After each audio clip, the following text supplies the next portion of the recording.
As we said, we have Julia Ainsley from NBC News, who is here in Charlotte. Julia, I'm not exactly sure how long you've been, but I'm sure you've seen the operations dubbed Charlotte's Web that are ongoing since this weekend. And in fact, I was just coming in, we were commenting here with my producer about how many different restaurants from different ethnic backgrounds are closed today. And just all of the revenue that not only these business owners but employees are losing out on. And it just seems there's a lot of fear spread through Charlotte because of this operation. Have you witnessed some of these operations yourself as well? You know, I've seen videos of these operations. I'm based in D.C., but got down here yesterday, and of course I've been witnessing it from afar. I'm a North Carolina native myself. I know Charlotte well, and I can tell how much this city has changed since the last time I was here. I think what's different about what's happening in Charlotte and these Border Patrol operations versus the other cities that I've covered throughout the year, like L.A. and Chicago and D.C., when there have been immigration crackdowns there, is, yes, the number of businesses that have closed, but also the people who have really gone underground. What we know so far from the Department of Homeland Security is this is a big effort. They have over 250 people here, but it is supposed to be, at least what we know now, more short-lived than some of those other month-long operations, or like the more than 5 weeks we saw in Los Angeles over the summer. So it seems to be that a lot of people in Charlotte's Latino community have really gone underground. In fact, I just heard today from a man who is debating whether or not he leaves his house to get life-saving kidney dialysis that he needs 3 times a week because he's worried he might be stopped. I also talked to a woman today who was stopped at the bank by Border Patrol asking for documentation. She's been in this country 25 years. She's a legal permanent resident, but she said based on the stops at places like banks that she's seeing, based on Border Patrol targeting people who are frequenting Latino businesses, that she says what they're doing here doesn't feel like they have targets in mind. It feels more random than that. And of course, because of a Supreme Court decision that said that if immigration agents go to places based on them being places they think undocumented immigrants may live or work, that isn't considered profiling. We have seen an increase in Border Patrol and ICE frequenting places where they think that immigrants might be going either to buy or to work in this economy. And so we're really seeing that in place in Charlotte. One other thing that I'm seeing that really is a more optimistic lens than I've seen in other cities is what you see right behind me, the outside Dilworth Methodist Church, where more than 800 people are signed up to come here for community training. There were more than 500 who came here Monday night. At another church last night, we saw 500 standing room only. I talked to pastors there who were training people on how to go out in their communities and warn people about the presence of Border Patrol or ICE in their communities. And when I spoke to someone today, an immigrant who, or rather, she is documented, but she's looking out for Latinos in her community. She says what she's seen from the non-Latino population of Charlotte, she said, is inspiring. Right. I think it's just astonishing the lengths at which people are having to go through to try and get through this. Julia, you were kind of talking about your own personal kind of story about that. I do know that's, somebody very close to me. They have an individual who works for them who is here on a visa. So legally in this country working.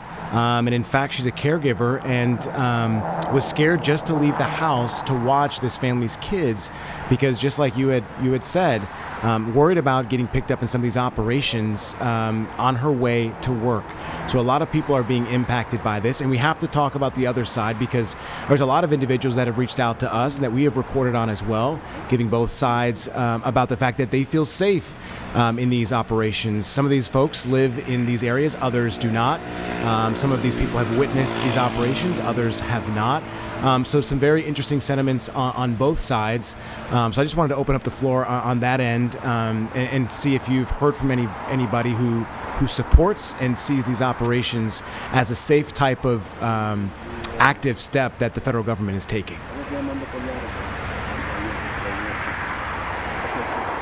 Yeah, absolutely. And you know what? There's even two sides when we talk to people who are for immigration enforcement. I spoke to a woman last night who actually came here from Boone because she wanted to support ICE and Border Patrol. She was passing out coffee and donuts to immigration agents as they left the DHS office here in Charlotte on their way out yesterday to make arrests. She said she supports what they're doing and that this is exactly what she voted for.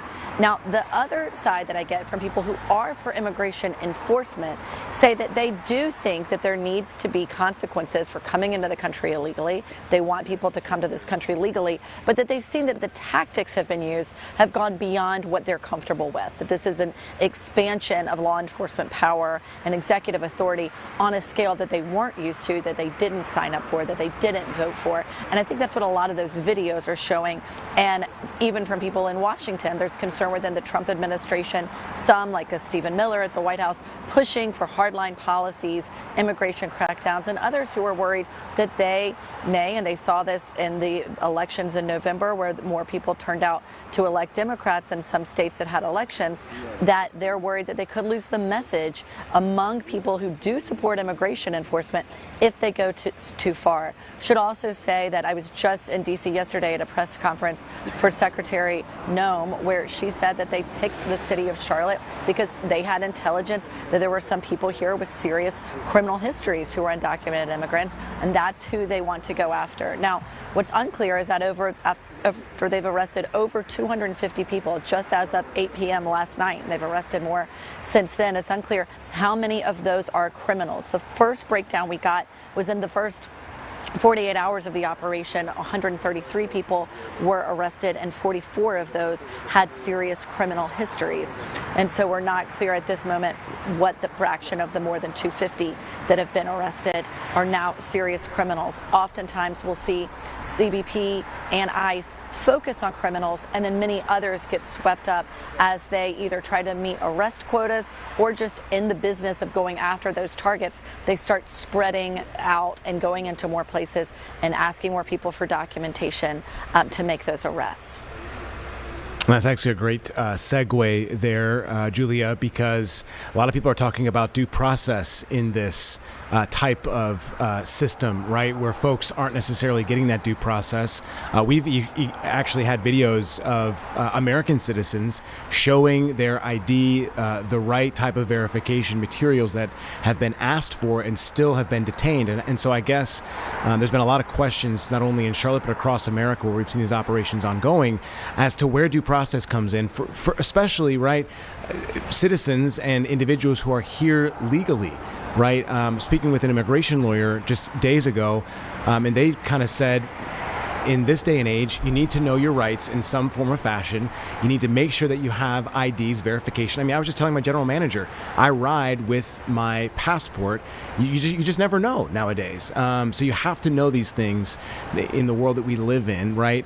So I think people are having and sharing these sentiments, but really don't understand where due process is in this type of system. Is that something that I think in you yourself, as a senior Homeland Security correspondent, I'm sure have run up against? What are people saying about this system in terms of due process? Have you heard anything there?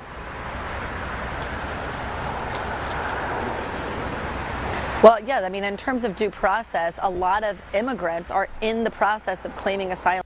You can cross this border illegally and still have the right to claim asylum and go before the immigration judge to make your case. And so there have been a lot of people who are in the process and they get arrested just as they show up for court while they're still waiting with that pending court date. If they walk into a place at the wrong time, they can be arrested even if they have a pending asylum claim. But what you're also talking about is whether or not we're now living in a world where people have to carry documentation on them at all times, especially when, as you pointed out, in some cases, people may be able to show they're American citizens and they get arrested anyway. Sometimes that's because ICE or Border Patrol can say they're interfering with operations. Sometimes, as we saw in the very early hours of operations here in Charlotte, someone may be detained, and then there was a case 10 minutes later where a man was able to show his documentation in a car and he was later released. But I actually had the opportunity in August to asked the acting ICE director, Todd Lyons, whether or not Americans now need to carry passports, just as you're mentioning, their papers with them as they walk around. For a lot of people, that can feel very different from the democracy, from the world they're used to living in when they have to prove their citizenship in their everyday. And he said that that wasn't the case, that ICE officers were trained to make stops based on reasonable suspicion and to make arrests based on probable cause. And that has to be a probable cause that this person is in the country illegally and in violation of immigration law. Since those months, we've seen Border Patrol take on more aggressive tactics.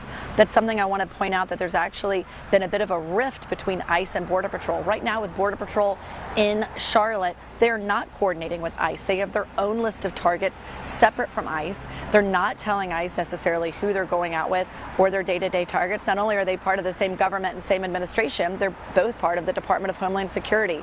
But Border Patrol has been invigorated by the Trump White House. There's a lot of belief behind this man, Gregory Bovino. He is the commander at large, a new position, a new title given to him to lead operations in cities like Charlotte, and he previously did it in Chicago just up until last week, where you see more aggressive tactics, you see people being stopped, asked for their documentation, you see entrance onto private property in some cases, and the bar for what probable cause might be, or reasonable suspicion, seems to come down in a lot of these cases. And that's a tactic this White House wants to see more of. They are empowering Bovino to continue these operations, and we expect after Charlotte, they'll continue those same tactics in New Orleans. Yes, he has been a very prominent figure here in Charlotte over the last few days. Julia Ainsley from NBC News reporting. We will be watching and waiting for your report tonight on NBC. Julia, thank you so much for your time. We're going to take a quick 2-minute break.